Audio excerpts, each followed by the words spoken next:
ஆண்டவர் இரட்சகரமாக இயேசுவின் நாமத்தினால் உங்களை வாழ்த்துகிறேன். இந்த நாள் நம்முடைய ஆவிக்குரிய சிந்தனைக்காக மத்தேயு எழுதின சுவிசேஷம் 5ஆம் அதிகாரம் 44ஆம் வசனத்தை நான் வாசிக்கிறேன்.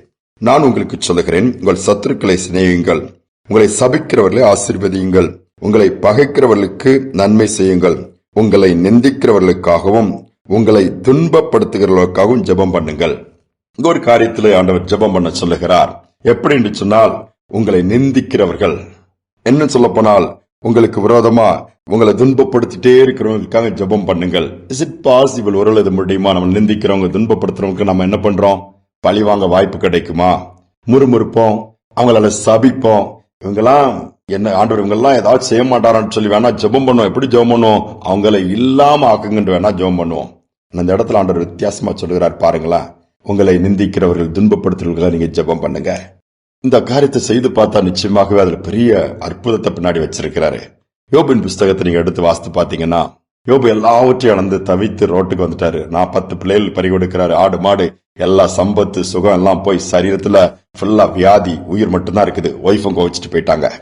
ரோட்டுக்கு வந்துட்டாரு. அவன் ஃப்ரெண்டு போய் ரொம்ப அவங்களும் ஆறுதல் படுத்துற மாதிரி ஆரம்பிச்சு கடைசியில அவங்களும் காயப்படுத்தி அந்த வெந்த புண்ணிலே வேல் பாய்ச்சுற மாதிரி ரொம்ப ரணமாக்கிருந்தாங்க. ஆண்டவர் அதை பார்த்துட்டே இருக்கிறாரு. 42 அதிகாரத்துல சொல்லுது, ஆண்டவருக்கே கோபம் வந்துருச்சுன்னா பாருங்களேன் எந்த அளவு ஃப்ரெண்ட்ஸும் அவரை வேதனைப்படுத்துவாங்கட்டே. சில நேரத்துல அந்த பட்டக்காலே படணும் மாதிரி பாடுகள் பாதையில் போகும்போது மற்றவங்களும் என்ன பாடுகள் அதிகரிப்பாங்க. புரிஞ்சிக்காம அள்ளி கொட்டுவாங்க, சேரவாரி வீசுற மாதிரி. உண்மையா அது நடந்திருக்காது, கேள்விப்பட்டிருப்பாங்க யாரோ ஏதோ சொல்லி.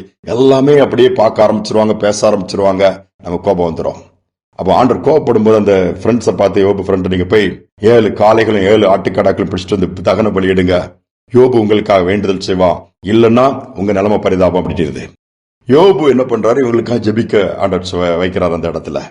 நீங்களும் நான் இருந்தா கண்டிப்பா ஜெபம் பண்ணிக்க மாட்டேன். இவ்வளவு தூரம் என்ன புரிஞ்சிக்காம பேசுறவங்க நான் எப்படி ஜெபம் பண்ண முடியும்? ஆனா யோபு தன் சிநேகிதருக்காக ஜெபிக்கிறாரு. எந்த நிலைமையில? எல்லாத்தையும் இழந்து சரீரத்துல உயிர் மட்டும்தான் இருக்குது, தோல் எலும்பு தான் இருக்குது மீதி. சிநேகிதருக்காக ஆண்டவரே அவங்களை நினைச்சிடலுங்க, அவங்க நல்லா இருக்கட்டும் ஜெபம் பண்றாரு. யோபுவின் சிறையிருப்பு மாறுது. யோபு ஆசீர்வதிக்கிறாரு, எல்லாவற்றையும் திருப்பி கொடுக்கிறாரு. இன்னைக்கு ஒருவேளை அவங்களை நிந்திக்கிறவங்க துன்பப்படுத்துறவங்க எல்லா இடத்துலயும் இருக்கலாம். அவங்களுக்கு விரோதமா பேசி இருக்கலாம், உங்களை பழி வாங்கி இருக்கலாம். நீங்க அவங்களுக்காக ஜெபம் பண்ணி பாருங்க. உங்க வாழ்க்கை அடுத்த லெவலுக்கு இம்மீடியட்டா உடனே ஆண்டவர் உயர்த்துகிறத நீங்க பார்க்க முடியும். ஒரு வல்லமையா பயன்படுத்தப்பட்ட ஊழியக்காரர், எல்லா பக்கத்திலும் தேவன் பயன்படுத்தி நல்லா ஒரு புகழின் உச்சில நல்லா போயிட்டு இருக்கிறார். அப்போ நிறைய ஒரு பக்கத்துல ஒரு சின்ன கூட்டம் அவரை நிந்தித்து தேவையில்லாததை எழுதி பேசிட்டு இருக்கும்போது இவர் சோர்ந்துட்டாரு. அவங்க மேல கசப்பு வந்துருச்சுது. மனசுல வச்சுட்டே இப்படிலாம் பண்றாங்களா இவங்கெல்லாம் மனுஷங்களாம் சொல்லி அதே நினைச்சு வியாதிப்பட்டுட்டாரு. படுக்கையில இருக்கிறாரு. படுக்கையில இருக்கும்போது ஒரே முருகருக்கு என்ன ஆண்டவர் நமக்கு எவ்வளவு ஊழியம் செய்யறான், எவ்வளவு ஓடுறான், இந்த வியாதியா வந்துச்சு. ஆண்டவர் சொன்னாராம், இந்த வியாதிக்கு காரணம் நான் இல்ல, நீதான்ப்பா அப்படின்னாராம். ஒண்ணுமே புரியல. எப்படி ஆண்டவரே? அப்பா நீ உன் இருதயத்துக்குள்ள கசப்பா வச்சிருக்கிறா, அதனால வியாதியா மாறிச்சு அப்படிங்கிறாரு. என்னன்னு சொல்லி கேட்கும்போது, எத்தனையோ லட்சம் ஜனங்கள் உன்னை நேசிக்கிறாங்க, சில பேர் விரல் விட்டு என்றவங்க உனக்கு விரோதமா பேசுறாங்க, முறுமுறுக்கிறாங்க, உன்னை புரிஞ்சுக்கலன்னு தான் அவங்களே அவங்க ஞாபகத்திலே இருந்து எப்ப பார்த்தாலும் எரிச்சலோட அவங்கள சபிச்சுக்கிட்டு பேசிக்கிட்டு கோவப்பட்டு அதே கசப்ப வச்சுட்டு இருக்கிறிய, அது வழியா பிசாசு உள்ள வந்துட்டான் அப்படின்னாப்லையா. உடனே மன்னிப்பு கேட்டார். ஆண்டவரே மன்னிங்கப்பா, என் இருதயத்தில் இருக்கிற கசப்பை எடுத்து போடுங்க. என்னை விரோதிக்கிறவங்க, விரோதமா பேசுறவங்க, துன்பப்படுத்துகிறவங்க, என்னை பழி வாங்கினவங்களை கூட நான் நேசிக்கக்கூடிய இருதயத்தை தாங்கன்னு ஜெபம் பண்ணாராம். கிறிஸ்துவின் அன்பு நிரப்பிடுச்சது. அவர்கள் நேசிக்க ஆரம்பிச்சிட்டாரு. கசப்புலாம் போயிடுச்சது. வியாதியை சுகமாக்கி வீட்டுக்கு வந்து ஊழியத்தை தொடர ஆரம்பிச்சிட்டாரு. யோசித்து பாருங்களேன், யாரை குறிச்சாவது கசப்பு வச்சிருக்கீங்களா? கசப்பு நமக்கு வியாதியா மாறிடும். விண்ணப்பமும் தேவனுடைய சமூகத்துல போய் கேட்காது. விரோதமா எழும்புகிறவங்க இருக்கத்தான் செய்வாங்க, பேசுகிறவங்க இருக்கத்தான் செய்வாங்க. நம்மளால தடுத்து நிறுத்த முடியாது. அதோடு மட்டுமல்ல, நம்மள பழி வாங்கி இருக்கலாம். நிறைய நேரத்துல இவங்களாதான் வாழ்க்கையே போச்சுன்னு கூட சொல்றீங்களா? இயேசுவை பிடிச்சுக்குங்க. அந்த கசப்பு போனா இயேசுவின் அன்பினால் நிரப்ப உங்களை ஒப்பு கொடுங்க. ஆண்டவரே எங்க இருதயத்தை அன்பினால் நிரப்புங்கன்னு கேளுங்க. அடுத்து விண்ணப்பம் பண்ணி பாருங்க. யாருக்காக?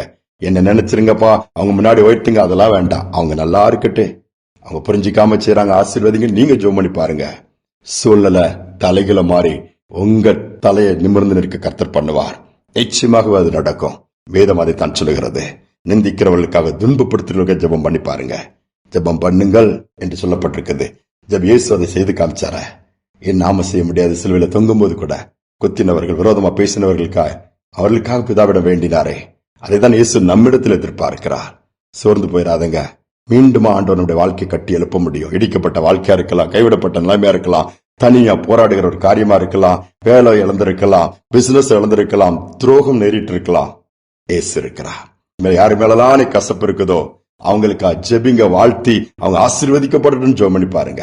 உங்கள் சிறையிருப்பு மாதம் உங்களுக்கு நன்மை உண்டாகும். உங்கள் காரியம் ஜெயமாய் மாறும்.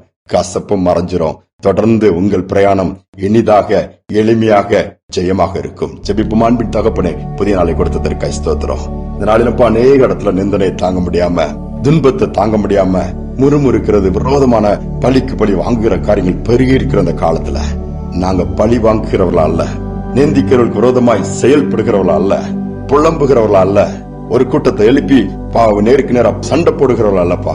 அவர்களை மன்னித்ததை கசப்பை எடுத்து போட்டு அவர்களை நேசிக்க, அவர்களுக்கு ஜெபிக்க, அவர்களுக்காக திருப்பு சமூகத்துல அவர்களுடைய நன்மைகளுக்காக நாங்க பரிந்து பேசுறாங்க. அப்படிப்பட்ட இருதயத்தை தாங்க. அப்படிப்பட்ட இருதயத்தில் ஒவ்வொருவருக்கும் கொடுப்பதற்காக ஸ்தோத்திரம். எங்கள் இருதயம் முழுவதும் கசப்பினால் அப்படி அன்பினால் நிரம்பி இருக்கட்டும். உம்முடைய நிறைவினால் நிரம்பி இருக்கட்டும். சந்தோஷத்தினால், சமாதானத்தில் நிரம்பி இருக்கட்டும். அந்த வாக்கியத்தை கேட்கிற ஒவ்வொருவருக்கும் கொடுப்பதற்காக நன்றி. தாழ்த்தி ஒப்புக் கொடுக்கிற துதிகனமே ஏற்றுக்கொள்ளும் இயேசுவின் நாமத்தில் பிதாவே, ஆமேன், ஆமேன். பழைய காரியங்கள் எல்லாம், காயப்பட்ட காரியங்கள் எல்லாம் மறந்து விடுங்க. கர்த்தர் எல்லாவற்றையும் புதிதாக்க வல்லவரா இருக்கிறார். கசப்புகளை தூக்கி போட்டுட்டு விரோதமாய் நிந்திக்கிறவர்கள், துன்பப்படுத்துவதற்காக ஜெபிப்போம், ஜெயத்தை பெற்றுக் கொள்வோம். நிச்சயமாகவே கர்த்தர் நம்முடைய சிறையிருப்பை திருப்புவார். சிந்தனையோடு நாளை தொடருவோம். மீண்டும் நாளை தினம் சந்திப்போம்.